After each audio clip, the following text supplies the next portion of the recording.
It was a Thursday, December 6th. I remember getting up in the morning because I had class at 10. I couldn't walk to the bathroom. I kept collapsing and I wasn't able to get back up off the ground. Crawled to my bed, found my phone, and FaceTimed my sister. I answered it and it was only her eyes on the screen. And she was slurring super, super bad. When I walked into her apartment, she was laying sprawled out face down on her bed. This is like extremely serious and something is wrong. An acute stroke, complicated by blood clots that then went to her lungs, so what we would call paradoxical stroke. The surgeons were able to pull out parts of the clot, not all of the clot, but parts of the clot. Then we had her in the ICU for several days. The number one goal for me is to watch her swelling. Younger people swell much harder and much faster. We had to walk a fine line to give her the right amount of medications to shrink that swelling as much as we can. Given her age and given the fact that despite the multiple things that kept happening to her, she remained clinically stable and on a daily basis was making improvements. So from the first time I met her with the breathing tube in the back of your mind, you're always thinking, this person needs to get to rehab. I work in the medical industry myself.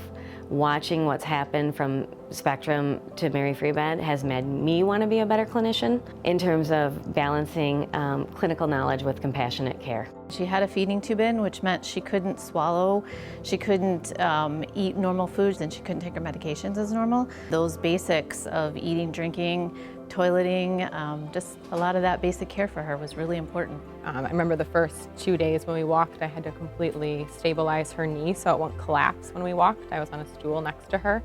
But every day, she made huge gains with her walking. Keep it straight. You're like a new person from yesterday. How you feel? Good. First time on the treadmill looked a lot less fluid. She had a hard time getting her left leg through without dragging it. We had an air cast on her ankle just to protect it. We had her toes kind of wrapped up so she could clear her foot more. Here we go.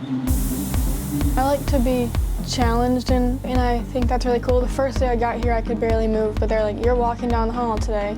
I'm not going to get better if I don't get pushed right away to do things that are uncomfortable because the whole situation's a little uncomfortable.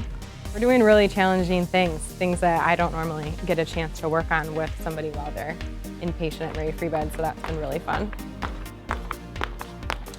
So a typical day, she probably would wake up at like 5 or 6 and go to the gym right away before work. The best way to explain that program that she's involved with, the exercise program, is that it involves Olympic lifting, high-level fitness, it involves gymnastic movement. So I believe those things, in addition to the way that she took care of herself from a nutritional value, I believe is the main reason that she's been able to make such great progress. This is called the Armeo Spring.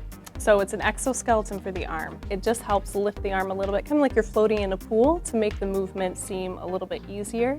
Now as she's progressed and gotten stronger in her shoulder, she's able to do more of that on her own. Whether you're a student or you're a baker or you're a grandfather and you want to get down on the floor and play with your grandkids, or you want to be able to walk to the mailbox and get the mail that day, all those things that make Lauren or me from the head to the toes, that's what we're going to work on, whatever is meaningful. And that's why I love occupational therapy. Right now, Lauren is picking up Vandy's treats. We're going to have her use that left arm again to pick up these varying sizes of balls and put them over the treat so Vandy can have to look for them. Vandy, find it. There we go. Good job.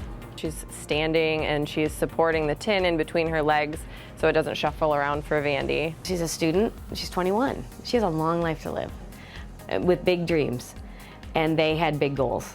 So her big dreams became their big goals, and then they started a really big program. Her motivation is not to be with us, it's to go live her life, and that's how they've treated her. Before all this happened, she wanted to be a physical therapist. That's motivating her to get back even quicker. When you go into medical school, when you go into medicine, you go into it with the dream of being able to work with a group of bright individuals who are all motivated to provide the highest quality clinical care.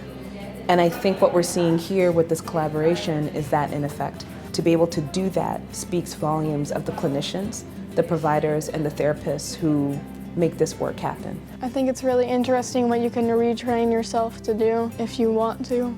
So that's why I do everything they ask me, because they know what they're doing and it's obviously working. It's helped her overcome everything. It's helped her get her strength back, get all of her mobility back, her balance. She's so hardworking and motivated. Her drive is what's gotten her here.